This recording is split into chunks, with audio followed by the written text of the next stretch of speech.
Hi friends, Living Fit with Laura on this beautiful, beautiful day. I'm at Tollbridge Park, one of my favorite parks. I did not feel like coming out here and exercising, but I remind my friends we do not live by our feelings, so we continue moving forward to those things that lie ahead, putting behind us those things that lie behind.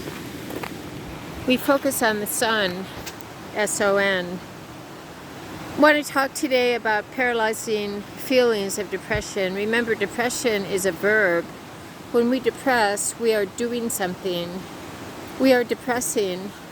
And it is easy to fall into that sinkhole of feeling paralyzed. Again, feeling paralyzed. We are not paralyzed. We feel paralyzed. We feel unable to move forward. But I'd like to encourage my friends to not live by our feelings, no matter how bad they are. It is easy to feel like we can't move forward. It's easy to feel like, what do I do first? I'm overwhelmed. I don't want to do anything. I want to just lay in bed and sulk and moan and groan and complain and reminisce about all the wrongs that have been done to me. That is completely counterproductive to moving forward. So this is what I would like my friends to do instead. One step at a time. When we feel paralyzing depression and we are immobilized and don't know what to do next, we do one thing. Decide one task that we need to do and one activity that we enjoy. For myself, I like to encourage my friends to visit our favorite places. This is one of my favorite places, Tollbridge Park. This is the creek. I used to always take Teddy Bear. We do one thing, just one, not 10. Don't make a long list of 5 things to do or 10 things to do. Just like I teach lifestyle fitness, we don't say to ourselves, I'm going to lose 20 pounds in a month. No, we can't predict how fast the fat is going to come off. We're all uniquely and beautifully and wonderfully made. So some of us need to eat quite often. I need to eat every couple hours. We don't starve our bodies. We don't punish our bodies. We don't use fitness and losing fat as a punishment. It is actually a gift that we give ourselves, and it is a lifestyle change. So long term, we make our goals long-term permanent goals. For example, I'm trimming the belly fat that I've carried around for several years now, and I've made myself accountable by telling my friends of my goal, telling my personal fitness trainer, mentor, and teacher Laura Stratton about it, and my swimming coach Corey Stanberry about it. And when we proclaim a goal out loud to other people, we are held even more accountable. So little by little, I'm getting rid of this inner tube around my gut. It's just fat. I'm not going to confuse myself with all the hype and information on hormones or this or that. It just confuses the issue. Intermittent fasting, this diet, that diet, keto, paleo. Listen, we feed our bodies healthy, one-ingredient foods. We eat when we're hungry. We stop when we are satiated, and we avoid the junk food, processed food, sugary, refined foods. So little by little, the fat comes off, and so I'm going to be feeling and looking better by the end of the summer. And so the goals that we set are a lifestyle goal. For example, the other goal I'd like to talk about is forgiveness. We don't say I'm going to forgive everyone that I'm mad at today. We are human, so it is normal to hang on to those residual resentments, especially when we feel betrayed, when we feel let down, or that people have been dismissive of us or turned their backs on us, especially in relationships where we have been very, very loyal, very invested. And it is a painful wake-up call to realize many relationships that we might be invested in are not reciprocated. But that's not the other person's fault. That's our fault for remaining invested in people that are not invested in us. Of course, we love people. We want to help people. One of the gifts God has given me is compassion and the gift of listening. Sometimes I cross the line into believing that the person I'm mentoring or helping is also a friend, but that is rarely the case.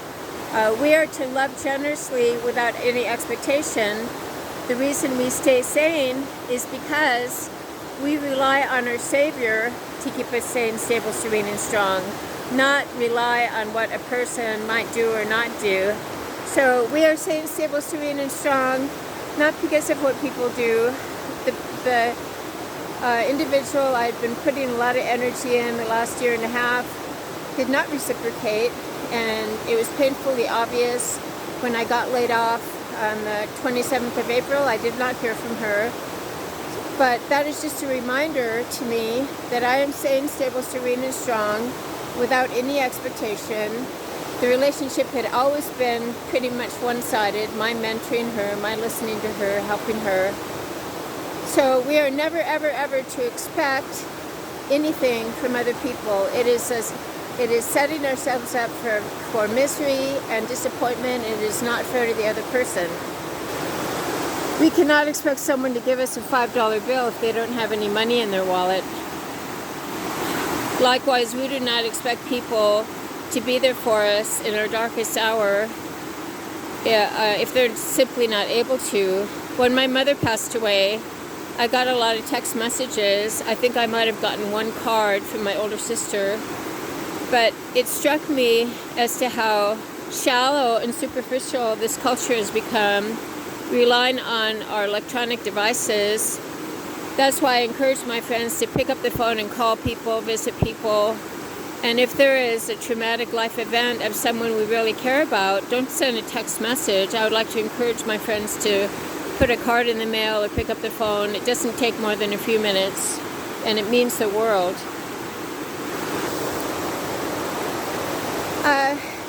We continue moving forward. We continue moving forward no matter what. We don't live by our feelings. So I'm not going to focus on my disappointment. I'm not going to focus on my quote-unquote losses, because I consider my losses as gain. When I got suddenly laid off after being openly praised by my supervisor, I'm not ashamed to proclaim that I was openly praised by my supervisor the very day and the days before the job layoff.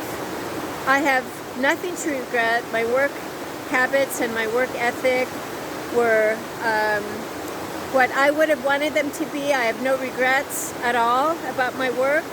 I was very invested in the job, and I'm not ashamed to tell people that in a job layoff, the protocol is usually very, very impersonal. They do not explain it.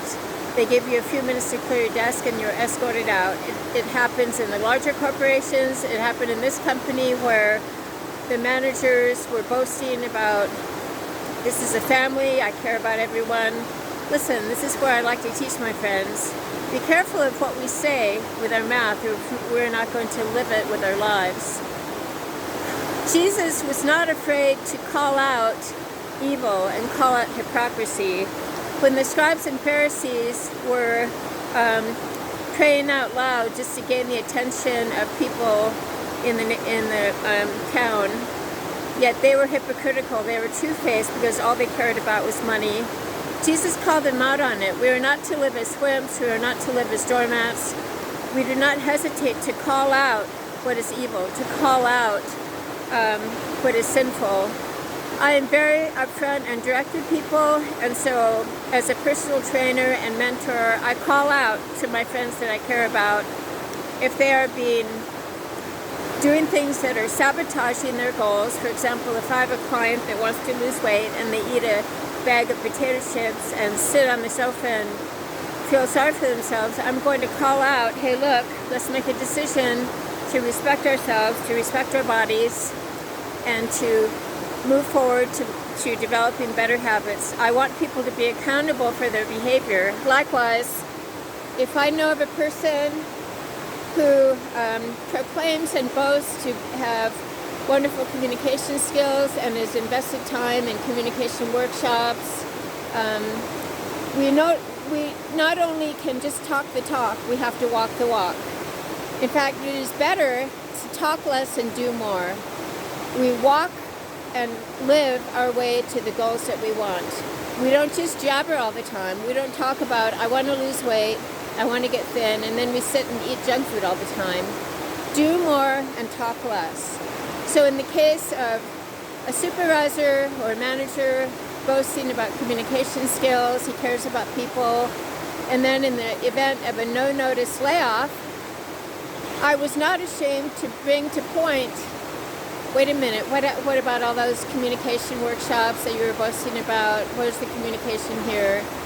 And though I realized the layoff was not my fault, it was a revenue loss, and many other people had lost their jobs, I did not respect or appreciate the blatant hypocrisy and two-faced behavior from the manager and the supervisor after I was complimented on my work. It is okay to stand up and state what you see as blatant sabotage of living out what you say you're going to live. I'm not ashamed of my work ethic. I'm not ashamed of my age, and I was also not ashamed of a person I was mentoring for the entire time to say that she was very invested in self-pity. She was very invested in playing the pity card and presenting herself as a victim versus standing tall, being an adult, being a strong role model for her children, and throwing away the diapers. So I will say and I will state what is the truth, and I will not be ashamed of it. And I would like my friends to also feel confident that we can state the truth and not be ashamed. We state the truth with respect and honesty, and that is what I did when I lost my job. We state the truth with love, and when it is so blatant that there is an obvious blind spot, an obvious evil and wrongdoing in the situation, it is perfectly okay to state the truth. I like my friends to continue living well. And again, those of us who feel quote-unquote paralyzed after a major life loss, I lost my mother, then I lost my job, and my cat was hit by a car, all within the first few weeks. What do? We do 2 tasks a day. We get up, we move. Let's take a short walk to the mailbox. Let's do the dishes, and then do 1 task you enjoy. I'm not going to give you, I don't want us to make a long laundry list of things to do and then be overwhelmed because we cannot do them.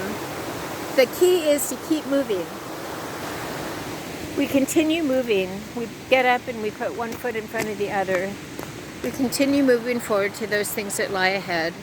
Putting behind us those things that lie behind. We continue moving. I have a torn shoulder and I can't really do a lot of push-ups, but with my fitness goal of losing the belly fat, I continue moving forward. I can sit and ruminate on my recent losses, but I choose not to do that. We focus on today. This is the day my Lord has made. I will rejoice and be glad in it. We live in the day to the best of our abilities, and we do not look back in the rearview mirror. I will live well today. I will not criticize, curse, condemn, or compare. I will call out evil and wrongdoing in a respectful, truthful way. If it is a necessary thing to call out, I will not be ashamed to do so. Remember that my Savior, Christ Jesus, was not a wimp. He got angry at the liars and two-faced hypocrites. He called it out. He called them out on their behavior. We love the person, but we don't love the behavior. Let's live well with me today. Let's live sane, stable, serene, and strong. Focusing on the sun, S-O-N, remembering that when we are in the dark, it's very simple to turn on the light. It is a mindset. We must get up and move. We don't stay still and stagnant. We get up and we move and we get our focus off ourselves. We forgive our past, we forgive others, and we continue moving forward.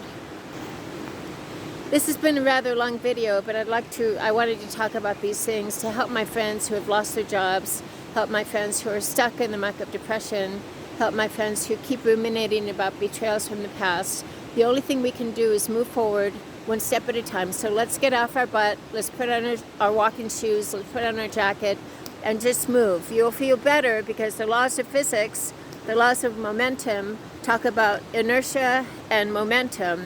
Inertia states things at rest will tend to stay at rest. So if we sit, we tend to keep sitting, whereas things that are in motion tend to stay in motion. The laws of momentum are true. Get up and move and keep doing it, even if it's for a few minutes a day, and you will find that it'll be easier to do. It is a habit, it is a routine. It is very easy for me to exercise, even though I never feel like it, because it is my routine. So let's make the habit of getting up, doing 2 things per day, one that is necessary and one that is fun. Have an awesome day with me. We have joy even in the face of sadness. We have joy even in the face of feeling betrayed. And we walk tall. We live with purpose, passion, power, and in the present. And what do we do with an unexpected life event? We accept, we adapt, and we adjust, and we move forward with enthusiasm, expectation, and anticipation. Have a great day with me, Living Fit with Laura, to get and stay sane, stable, serene, and strong. I'm proud of you.